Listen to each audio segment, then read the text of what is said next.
I'm executing a court order, ELC suit E254 of 2024.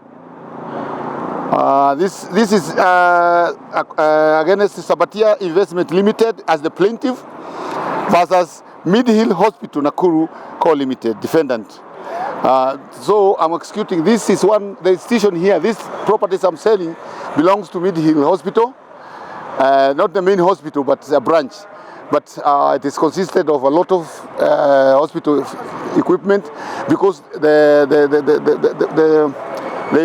attachment started from distress for rent, which they have not paid rent for some years. It costed about 7 million, but after they went to court, this is Mediheal Hospital against Sabatia.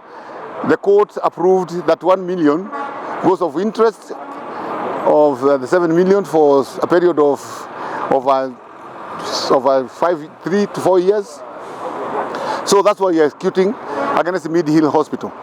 The Muindi himself, Visila, he called me at night, but I told him my hands are tied because I'm acting. And every order, even if you these orders, by the end of the line they say, if I don't obey the court orders, I'll be taken for contempt. So my hands are tied. So I could not, but I am sure his agencies are here. And I'm so fair, I do it openly, correctly, so I don't go beside law.